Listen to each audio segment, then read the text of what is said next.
I'm Stephen, USSR Robinson, and you're watching Sport Icons. Papa! Okay, so Ben Shalom, the CEO of Boxer, Boxxer, very, very nice lad, and of course, the new lead promoter of Sky Sports Boxing. Anyway, he spoke about Stephen Robinson. Of course, Stephen has a multi-fight contract with Ben Shalom and Boxer, and the first fight of that contract has already been completed, where Steve knocked out Reece Barlow in the first round, and we're going to cover that one in a little bit more detail. But Ben Shalom, he says that he believes Stephen Robinson is already levels above an Alen Babic, and he can't wait for the day when he sees Stephen Robinson fight the likes of a Dave Allen, a Fabio Wardley, these kind of guys. But obviously, those kind of fights need to be for something a bit more meaningful than, say, a English title or something like that. Hopefully, we get to see them for like the British title or beyond, who knows. Now, I know Stephen very, very well, of course. I've watched him spar so many rounds. I mean, I've got hours and hours of footage of Stephen sparring, been in the gym with him countless times. I know how good he is, or at least his prospect is. Okay, and with his trainer manager Mark Lozelle, he's the right person in his team because he will guide Steve correctly. Steve will fight anybody right now. Anybody, no problem. He won't even ask how much. He'll go, okay, cool. But Mark's there to guide him correctly. And Mark is absolutely correct, as a good manager and a trainer should be anyway, is that you take the fights that are there now as learning fights. You climb the ladder. You don't climb a little bit, then jump up a few levels. Because once you get to a certain level, you can't come back down. You can only go forward. Okay? So when I can mention names, for example, like a David Adeleye, a George Fox, a Johnny Fisher, a Nick Campbell, these kind of guys, listen, Steve will demolish every single one of those. No disrespect to any of them. I think that they're all good fighters. But of what I know about Steve, he will smoke every single one of them, outbox them all, beat them up, brutally knock them out. But even though I believe that, I don't think he should take any of those fights just yet. Take these learning fights, take them, okay, while they're there. Now, some people, of course, when they watched Stephen Robinson fight against Reece Barlow, some people saying, what a great highlight reel knockout. Cool, it was. Some people will be critical, saying he's a bit too wild. He's throwing big left hooks and right hooks, and that's pretty much all he was doing. But again, firstly, just to clarify, this was him in his home city of Newcastle in front of a packed arena. Ben Shalom, Sky Sports Boxer, gave him that platform to get that experience of walking out. He wasn't the official main event, but because he walked out after Savannah Marshall, while the TV cameras were still rolling for Sky Sports, the arena was still packed, his home crowd cheering for him. That is valuable experience. Are you going to rise to the occasion, or are you going to buckle under the pressure of all of it? Okay, this is learning for him. So I do thank Ben Shalom and Sky Sports and that for giving him that opportunity to walk out. Now, his performance against Reece Barlow, it was deliberate. Big hooks, left and right, was there for a reason.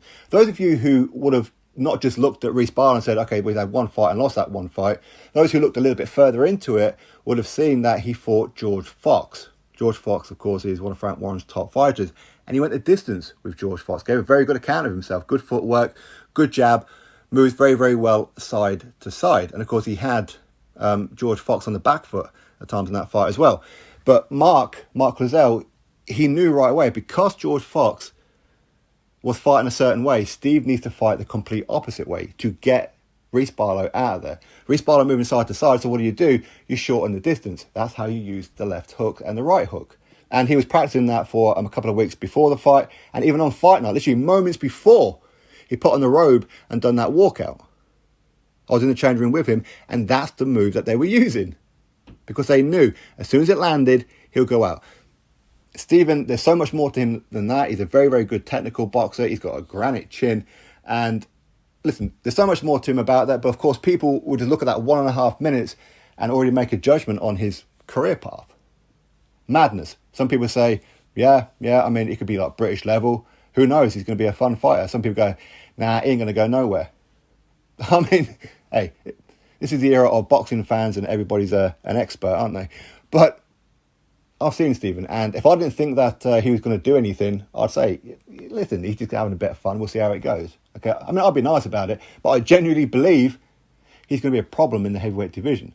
When you mention the names of all the ones like a Johnny Fisher, a Solomon Dacres, a Fabio Wardley, and all these kind of guys coming through right now, you should be talking about Stephen Robinson as part of that mix. Okay, but right now, him taking on any of these guys, no, he needs those learning fights first. I mean, it's fine. You can put him in there with Nick Campbell next if you want. Steve will take it, no problem. But not really good for the progression of Nick Campbell, is it?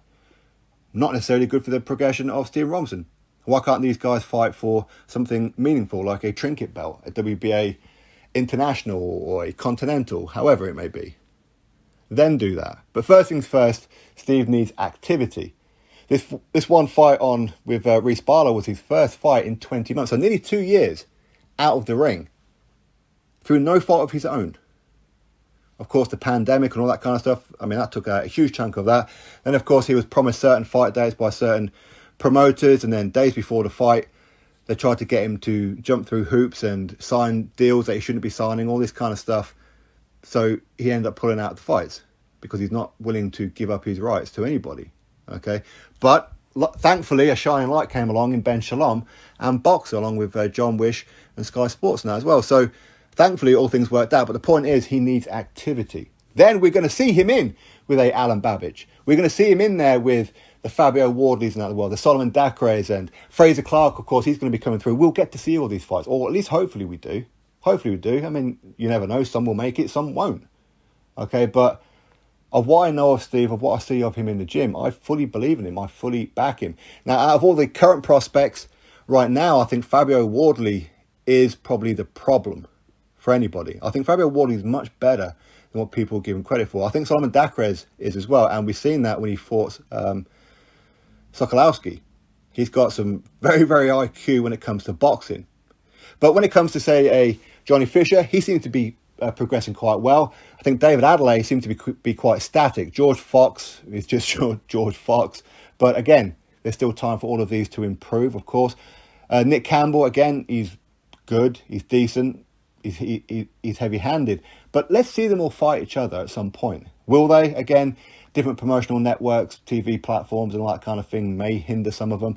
But there's no reason why we can't see Stephen Robinson versus David Adeleye, versus a Nick Campbell, especially Nick Campbell, as they're both under the Boxer banner anyway.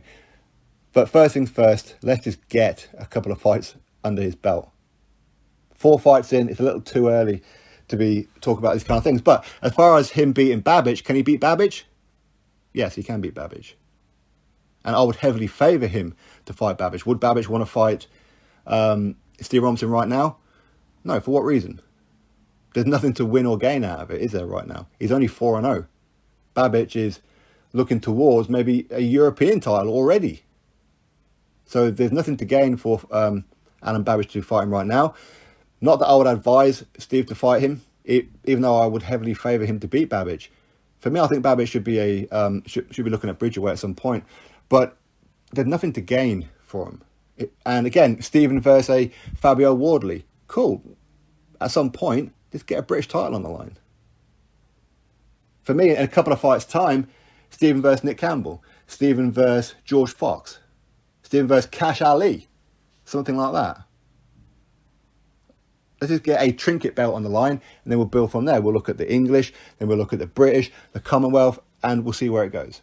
Okay, but for now, a couple of fights in, we'll talk about it. Don't be wrong, if Eddie Hearn wants to make a huge offer to Stephen Robinson to fight Babic, no problem.